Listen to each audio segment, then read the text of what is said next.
പറയണം ദേവി പാർവതി, അവിടുന്ന് എന്നെ എന്താവശ്യത്തിനാണ് ഇവിടേക്ക് വിളിച്ചത്? ശ്രീഹരി, ദുഷ്ടൻ ജലന്ധരൻ എന്റെ മേൽ കണ്ണുവെച്ച് എന്റെ പരിശുദ്ധിയെ ചോദ്യം ചെയ്തിരിക്കുന്നു. ഇനിയിപ്പോൾ ആ ദുഷ്ടന്റെ അന്ത്യം വരുത്തിയേ മതിയാകൂ. അതെങ്ങനെ? അങ്ങ് എന്നോടാണോ ഇത് ചോദിക്കുന്നത്?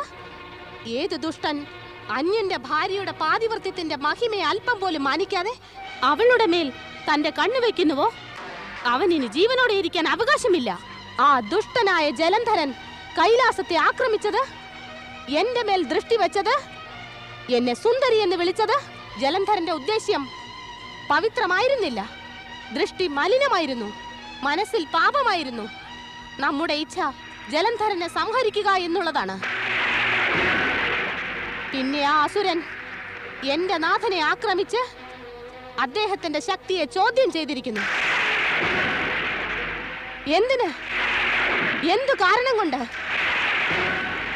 എന്താണ് ആലോചിക്കുന്നത് ശ്രീഹരി? അവൻ ഇനി അധിക നാൾ ജീവനോടെ ഇരുന്നാൽ ലോകത്തിൽ വിപത്തുകൾ വിതച്ചുകൊണ്ടേയിരിക്കും.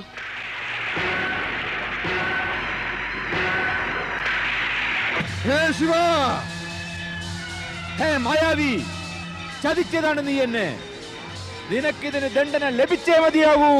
ഞാൻ ദൈത്യരാജൻ മഹാശക്തൻ ജലന്ധരനാണ്. എന്റെ ജന്മം യുദ്ധം ചെയ്യാനും ദേവന്മാർ നശിപ്പിക്കാനുമുള്ളതാണ്. ഇതാ തടുത്തോ എന്റെ പ്രഹരം.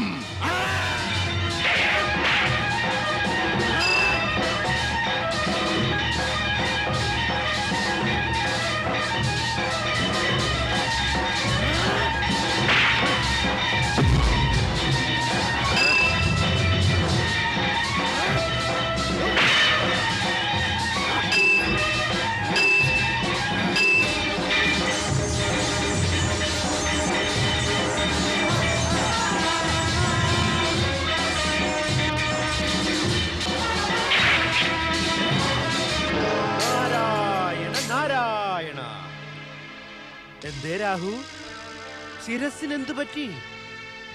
സ്വന്തം ദുഷ്കർമ്മമോർത്ത് ലജ്ജിക്കുന്നു? ലജ്ജിതനും ഒപ്പം ദുഃഖിതനും. അല്ല, അത് ശുഭലക്ഷണമാണല്ലോ. അഹങ്കാരിയായ ദുഷ്കർമ്മി തന്റെ ദുഷ്കർമ്മങ്ങളെ ഓർത്ത് ലജ്ജിതനാകുന്നുവെങ്കിൽ ലോകത്തിൽ സർവത്ര ശാന്തിയും സുഖവും വ്യാപിക്കപ്പെടും, സൽക്കർമ്മങ്ങൾ വർദ്ധിച്ചും വരും. നാരദ, നീ എന്തിനാണ് എപ്പോഴും ലോകത്തിന്റെ സുഖത്തെക്കുറിച്ച് മാത്രം ആശിക്കുന്നത്? കാരണം അത് ശ്രേഷ്ഠമായ ആശയാണ്. ഈ ആശയോടെ പ്രപഞ്ചം സൃഷ്ടിക്കപ്പെട്ടു. ഈ ആശ മൂലം ഈ പ്രപഞ്ചം നിലനിൽക്കുകയും ചെയ്യുന്നു. ഈ സത്യം മനസ്സിലാക്കിയ വ്യക്തിക്ക് പിന്നെ മറ്റൊന്നും മനസ്സിലാക്കാനായി ശേഷിക്കുന്നുമില്ല.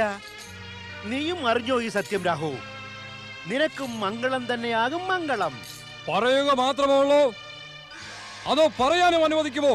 നാരായണ നാരായണ, ഇന്ന് നിന്റെ വശം പറയാൻ വല്ലതും ഉണ്ടോ? ഉത്തമം, അതിഉത്തമം. സദാ നീ കേൾക്കുക മാത്രമേ ഉള്ളൂ. ഇന്ന് നീ പറഞ്ഞുകൊള്ളൂ. പറയൂ, വേഗം പറയൂ. നീ എന്നോട് ലജ്ജയുടെ കാരണം ചോദിച്ചില്ലേ? അതെ, അഹങ്കാരവും ദുർഭാവനയും നശിക്കുമ്പോൾ ലജ്ജയുണ്ടാകുന്നു. പക്ഷേ നിന്റെ കാരണം എന്താണെന്ന് പറയൂ. ദൈത്യരാജൻ ജലന്ധരൻ നിന്നോട് കോപിച്ചുവോ? ആ ദുഷ്ടന്റെ നാമം പറയരുത്. അവൻ ദൈത്യനല്ല, ദൈത്യ ശത്രുവാണ്. എനിക്ക് അവന്റെ ദുഷ്ടതയെ കുറിച്ച് അറിവ് ഉണ്ടായിരുന്നെങ്കിൽ ഞാൻ അവന് കൂട്ടു നിൽക്കില്ലായിരുന്നു. അവന് കൂട്ടുനിന്നത് കാരണമാണ് ലജ്ജിതനായത്.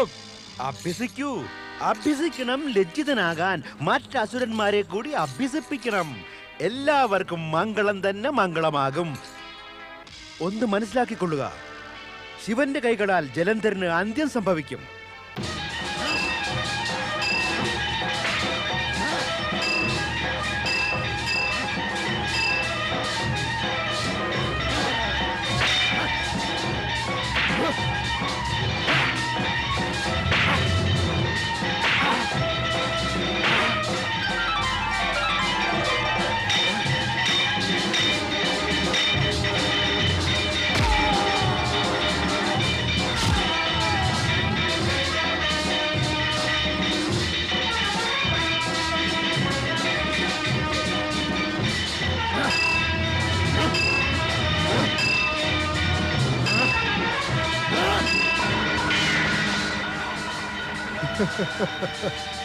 എടുക്കൂ നിന്റെ ഗദ, എടുക്കാൻ.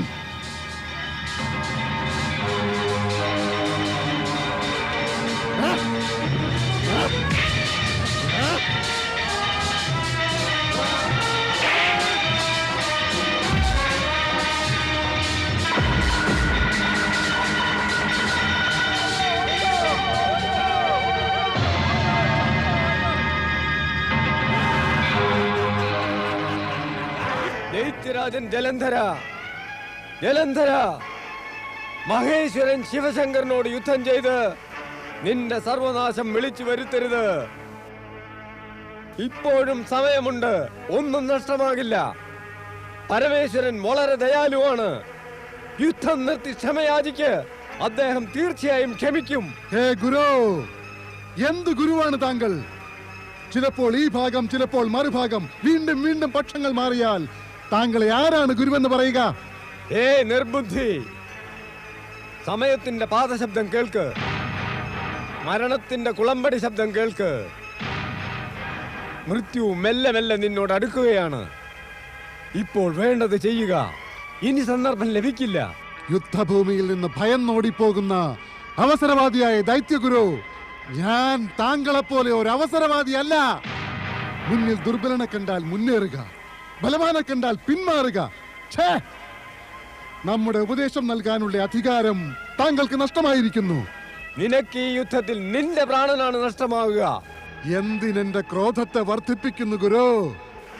എന്റെ കോപത്തിന്റെ ജ്വാലകൾ ഉണർന്നെഴുന്നേറ്റാൽ ഒരു മന്ത്രശക്തിക്കും താങ്കളെ രക്ഷിക്കുവാൻ സാധിക്കില്ല. എന്റെ പ്രാണനെ പറ്റിയുള്ള ചിന്ത വെടിഞ്ഞ് താങ്കൾ സ്വന്തം പ്രാണൻ രക്ഷിക്കുക ദൈത്യഗുരു. പോ, കടന്നു പോകൂ ഇവിടെ നിന്ന്. പോ. ഹേ ശിവ,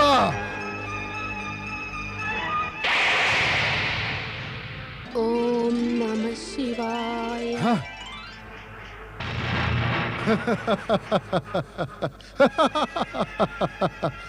കണ്ടില്ലേ ദൈത്യഗുരു, താങ്കളുടെ ശിവന്റെ തൃശൂലം പോലും എന്റെ പ്രഭാവം കൊണ്ട് വ്യർത്ഥമായി. നിന്റെ ബുദ്ധി നശിച്ചു കഴിഞ്ഞു ജലന്ധര. അതിനാൽ നിനക്ക് മനസ്സിലാവുകയില്ല, തൃശൂലം ഇപ്പോൾ അസഫലമായതും ശിവന്റെ ലീല തന്നെയാണ്. പരമജ്ഞാനികൾക്ക് പോലും മനസ്സിലാകാത്തതാണ് ആ ലീല. നിന്നെപ്പോലുള്ള പാപികൾക്ക് എന്തറിയാനാ? സത്യം ഇതാണ്, മരണം നിന്റെ ശിരസിന് മേൽ നിൽക്കുന്നു. നിന്റെ ശിരസിൽ തീർച്ചയായും പതിക്കും.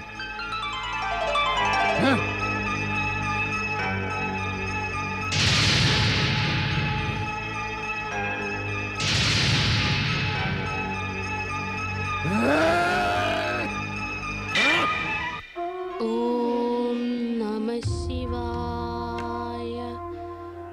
ഓം നമഃ ശിവായ. ഓം നമഃ ശിവായ. ഹേ വിധാതാവേ, ഇതെന്തൊരു മായയാണ്. പതി ശിവനുമായി ഭയങ്കര യുദ്ധത്തിൽ ഏർപ്പെട്ടിരിക്കുകയാണ്. പക്ഷേ പത്നി ഇവിടെ ശിവാരാധനയിൽ ലീനയാണ്. ആ അജ്ഞാനി ഇവിടെ വന്നിരുന്നുവെങ്കിൽ അവനിത് മനസ്സിലാകുമായിരുന്നു. ശിവന്റെ തൃശൂലം അവനെ നേരിടുന്നതിൽ അസഫലമായതെന്തെന്ന് അവനിതും അറിഞ്ഞിരുന്നെങ്കിൽ അവന്റെ പത്നി വൃന്ദയുടെ ശിവഭക്തിയും പാതിവൃത്യവും കാരണമാണ് ശിവൻ അവനെ പൂർണ്ണമായും എതിർക്കാത്തതെന്ന്. വൃന്ദ, വൃന്ദ, ശിവായ. ഗുരുദേവ, പ്രണാമം ഗുരുദേവ. വൃന്ദ, നാം നിന്നെ അഖണ്ഡ സൗഭാഗ്യവതിയെന്നും ദീർഘായുഷ്മതിയെന്നും ആശീർവദിക്കാൻ ഇച്ഛിക്കുന്നു. പക്ഷേ എനിക്കും അങ്ങയുടെ ആശീർവാദത്തിന് മധ്യേ ഈ പക്ഷി എന്തുകൊണ്ട് ഗുരു? വൃന്ദ, നിന്റെ പതി ജലന്ധരന് ബുദ്ധി നഷ്ടമായിരിക്കുന്നു. അവൻ നിന്റെയും അവന്റെയും ഹിതാഹിതം ചിന്തിക്കാതെ ശിവനോട് യുദ്ധം ചെയ്ത് സർവനാശത്തിലേക്ക് കുതിക്കുകയാണ്. അതുകൊണ്ടാണ് ഞാൻ ഭഗവാൻ ശിവനെ പ്രാർത്ഥിക്കുന്നത് ഗുരുദേവ. വൃന്ദ, നിന്റെ ഭക്തി, പ്രാർത്ഥന, പാതിവൃത്യം ഇവയേക്കാൾ ജലന്ധരന്റെ പാപം വർദ്ധിച്ചിരിക്കുന്നു. അതിനാൽ നിന്റെ പ്രയത്നമെല്ലാം വ്യർത്ഥമായി പോകും. ഇല്ല എന്റെ പ്രയത്നം വ്യർത്ഥമാകാൻ പാടില്ല.